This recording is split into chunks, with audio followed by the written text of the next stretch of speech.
Hey guys, Bruce, the Anime here. Hope you're doing well.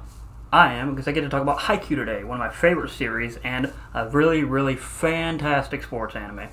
Haikyuu, I remember I started reading it before its first season came out, and immediately when that season aired, it shot up the ranks of just popular manga in general, popular anime in general. I remember going to cons and seeing people full out in the uniforms and everything like that, talking about it on Twitter, talking about it on Facebook, Reddit, everywhere. Famous like YouTubers I follow who do more big three content, Naruto, One Piece. They always mention Haikyuu as some of their top favorite series. I remember Rogers Base did a video I think last year where he talked about he had a bunch of YouTubers on who were mainly One Piece YouTubers, and he's like it was a bracket, and Haikyuu beat out Dragon Ball. I mean, a lot of people love Haikyuu, me myself included. So I'm here to talk about Haikyuu in the vein of why it's a great volleyball anime specifically. I could talk about why it's just a great anime and manga, and you should definitely check it out if you haven't already. But if you're here and, either you're a fan or not and you're wondering why people love this volleyball anime, I'm here to explain why Haikyuu itself is very committed to making sure that you, the reader, understand that the Haikyuu isn't just, it doesn't just use volleyball as a vehicle, right? No, it very much places volleyball at the center of it and uses the characters as a vehicle to show why volleyball is such a great sport. Maybe 50-50, I might be overreaching there, but I think that the author, the mangaka, really understands why volleyball is an amazing sport to watch, especially to play, and why it makes for a great setting, especially in this case for a manga and anime. Now, if we're talking about the sport of volleyball, I did some looking around, some digging, and I checked out what are the most important parts of volleyball. What makes volleyball volleyball? And there were 6 common aspects to volleyball that I think one contribution from my own observation: communication, which the anime heavily emphasizes. And I'm going to be using anime and manga if it isn't already apparent as interchangeable. Just read or watch it. Why it's great both ways. They all both have their own merits, but my own contribution is definitely communication, because we see a lot in the series that while there may be talented players, my favorite, Kageyama Tobio, communication, if that's not on point, it doesn't matter how talented you are, your team's not going to go far. You have 6 people on a court that all contribute to the play at once. It's almost like making I'm going to use the analogy, it's like building an in-action puzzle. You're adding the pieces in real time, and if one of those pieces doesn't fit, it's going to fail.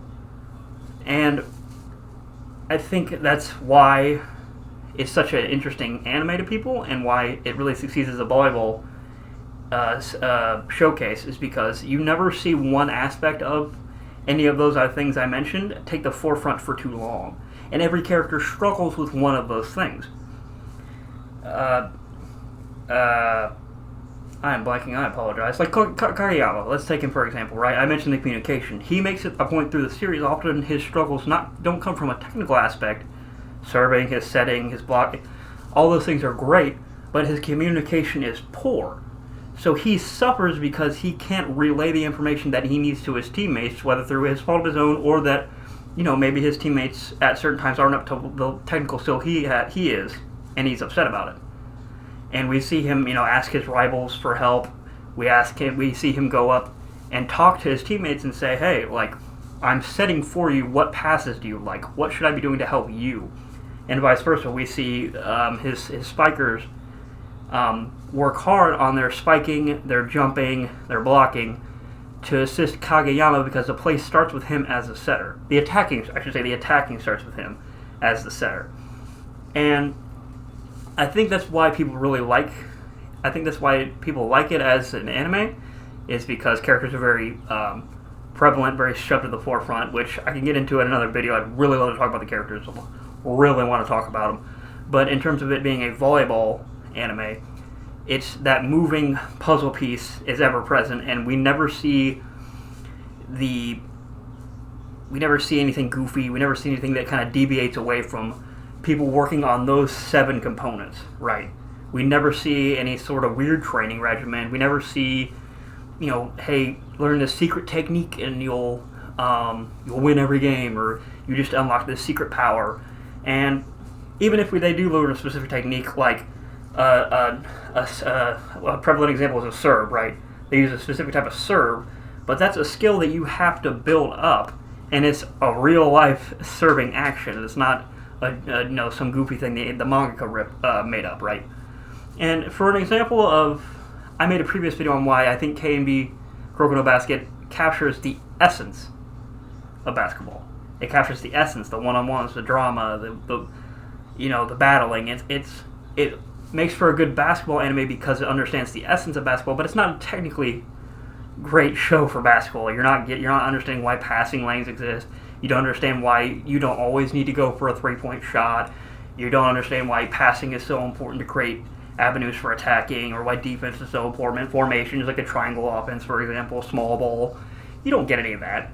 You just get a anime about it's just Dragon Ball Z, but with basketball. But the basketball is understood enough to make it a great basketball anime, I think was what the point of my video was.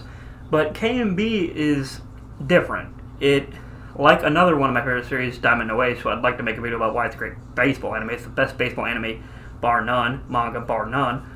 And because it always is showing you, rather than telling you, these technical aspects of volleyball without anything goofy going on. The mangaka is committed to showing you that these characters are always practicing. There's no slice of life elements, nothing like that. They're always showing you that these characters take volleyball seriously and that their technical aspects can always be improved, as well as their communication. The mangaka is always showing you that the characters are putting in the effort and the practice for these key elements, right? And the highlight of the anime is watching the matches, because we've seen these characters just practice and practice and practice. Like I said, there's no slice of life episodes, there's no, we need to save the gym episode, there's nothing like that. It is 100% an anime and manga focused on these characters putting everything they have into the sport of volleyball in the hopes that these matches will go their way. And the highlight, like I said, of this series is the moving puzzle piece. We see that puzzle come together on a play. We're really excited. We root for these teams because we see the effort that they put in. We see them make the pieces, right? That's a better analogy. We see them make the pieces, and when the pieces fall into place, the payoff is extreme in this manga, and that's why I think it's so popular. Is because you walk along these characters and you see what effort they put into the 7 elements I mentioned, and none of them are exactly the same. Some can't do communication, like I mentioned. Some can't block. Some can't play defense. Some can't set well. Some need to learn their own way of attacking, with serving. They all have something to work on, so you never feel like one aspect of the sport is being pushed in the anime and it doesn't get dull. And speaking on that, why it's a great volleyball series, those 6 key elements I mentioned aren't just 6 things. I'll take the 7, but communication is just broad, right? Let's say the 6 aspects of the sport itself. There's not just 6 things. They all have subsets. So there's different types of blocks. Kill blocks, like kill blocks, random blocks, soft blocks. There's overhand serve, underhand serve, soft serve. There is tempo, fast tempo, slow tempo, quick tempo, medium tempo. We see that a lot with Karasuno. And that's why the anime and manga never shy away from showing every card on the table. They show every aspect of volleyball, so you get a full experience with the sport. And I think that's its greatest strength. It's the commitment to showing the vehicle that is volleyball in its entirety. You see every piece of it. You never understand how does a character know how to block that way? How do they know how to jump that way? Where did the strategy come from them doing this certain action? You know why, because the mangaka never stops taking the time to show you these characters practicing those things. And practice can be boring. And so that's where sports manga can get tricky, because you got to get comfortable being bored as an athlete. Real life example. You got to get comfortable being bored doing the same thing over again. That builds those foundations, right? But the anime makes it interesting enough to where you appreciate, even as maybe not non-athlete or an athlete, what these characters are doing. So it's fantastic to me that we're seeing more and more sports series and manga and anime that find a way to show the practice without it being boring, so we can appreciate what the characters do, both as characters and as athletes in the series, and what makes the sport so interesting. And like I said, I could go into further detail about characters, why the series itself is so great, aside from its sport of choice. But this video, I just wanted to talk about why I think it's such a great volleyball anime and manga, and why you should really value it that way. And if you want to see a video on why it's just a great series, I'd be happy to make one. I want to make character discussions, team discussions, especially. I want to cover the sport more. I mean, the series more. Yeah, but if you like this video, please like, subscribe. More content from Haikyuu, Diamond No Ace, Blue Lock, One Piece, Jujutsu Kaisen, Solo Leveling, all the stuff like that. But yeah, if you like the video, guys, please support the channel. Thank you.